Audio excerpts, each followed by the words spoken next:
Hey everyone, welcome back to Major Arcana Month with me, the Mermaid Mystic. Grab your note-taking material. We're continuing our learning adventure today with the Devil. So what do we see here? We see these two figures. The Adam and Eve figures are back. They are chained to a black box. On top of this box is a demon. What's going on?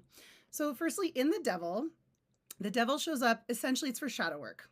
The little black box is holding the parts of ourselves that we have repressed, what we've put into the shadow. So I'm going to approach shadow work the way that I was taught by my teachers, which is that the shadow isn't about good or bad. It's just simply that which we have repressed. And I find it particularly important and helpful to remove the judgments or good or bad, because these oversimplify the things that we have put away. And we have a tendency to think the shadow only holds the things that we don't want to look at because they're sad or scary. But some of the scariest parts of the shadow are in fact the parts of ourselves that are our brightest lights, our most tender desires, our truest gifts. And then for whatever reason, we were shamed for shining bright, or we were put down, we were told it's not possible, all these things.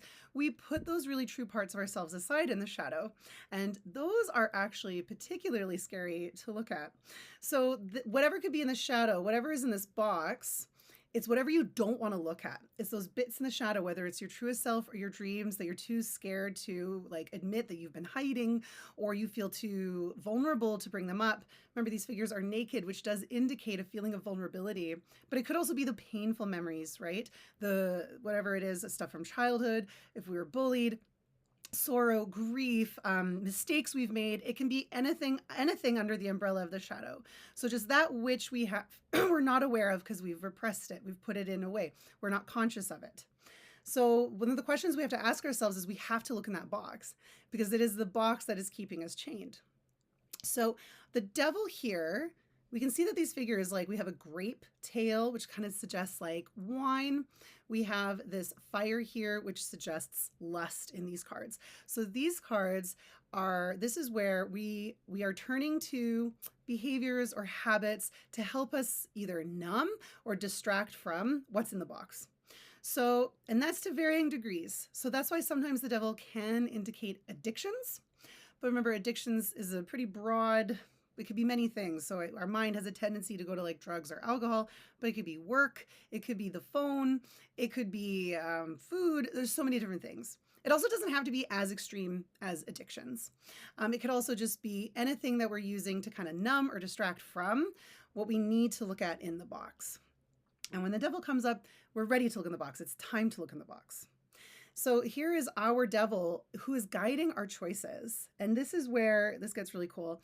The Devil is linked to the Lovers. As you can see, we have the same Adam and Eve figures are back. They're even in the same placements. Above each of these figures is some kind of figure. So we have an angel in the Lovers, but a devil in the Devil. If you'll notice in the Lovers, Eve's gaze is up at the Devil and Adam's gaze is to Eve. So remember, this is referring to our receptive, intuitive side who receives the guidance from our higher self or from God or God's great spirit. You know, the word that goes along with your belief system. Our intuitive side picks that up and then delivers that to our active side that wants to plan and be point A and point B. In the Devil, no one's looking up. Eve's just looking straight ahead and the Adam figure is looking down. So in the Devil, we can be too materialistic. And this is where we want to bring in the astrological correspondence with this card, because that will help us understand as well. The astrological correspondence with this card is Capricorn. Capricorn has many gifts. I feel bad because you get Aquarius's card in the tarot is the star, so beautiful. And then Capricorn, I'm sorry, just you get kind of a sticky card. But remember that each card has gifts as well. Each card has challenges and gifts to varying degrees. So in the Devil, we're going to look at some of the shadow sides of Capricorn, or the sides that are a little out of alignment with their highest good. So Capricorn can be materialistic, controlling, and pessimistic. So sometimes what happens here in the Devil is that we don't want to look in that black box because our ego wants us to control everything. We don't want to look at it. We're afraid of what will happen. It feels out of our control. So we distract ourselves with work or whatever, so we don't have to look in that box. So we can have these control issues come up with the Devil where our ego doesn't want us to feel or see. What we can also have happen with Capricorn is pessimism. Sometimes the Devil is just you don't want to look at that box because you don't have any hope. that anything can change. You are really stuck in fear.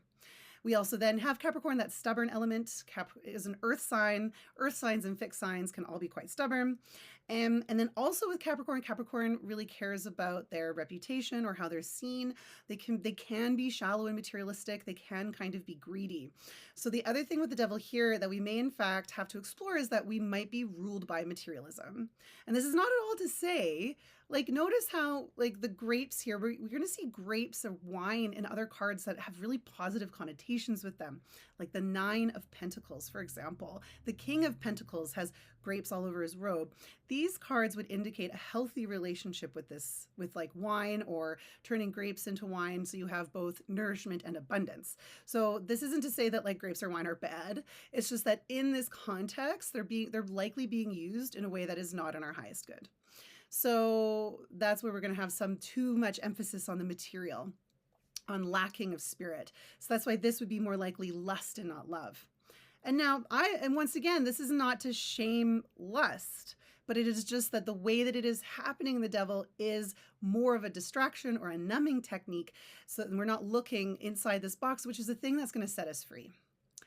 But to help Capricorn out, my Capricorn friends, Capricorn is also very hardworking, very disciplined. They also have a tendency to believe in their goals, like come hell or high water, they'll make them happen. So what you do have with the devil are those gifts as well.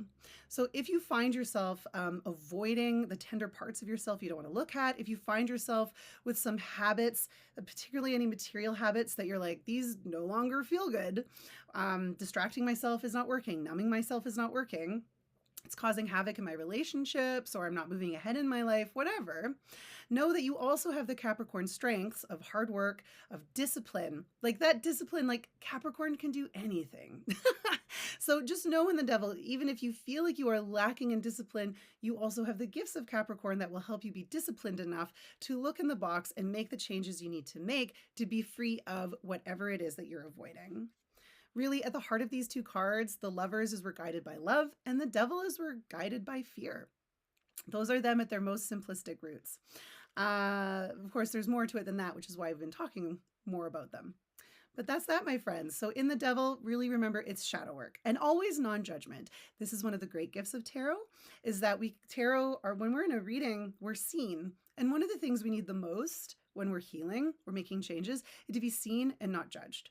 So when a tarot reading can see, know that you're not being judged by tarot.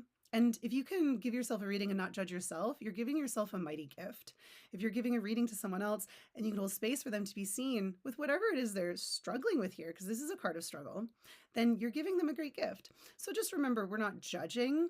This is the human experience. And as we can see that the tarot discusses the human experience, and there's highs and lows, and we don't need to judge ourselves or other people for it. So just know in the devil, when you're giving yourself this tarot reading, it is an opportunity to be seen and not judged. Okay, my friends, thank you so much for being here. I hope this was helpful. Stay tuned for tomorrow, the Tower.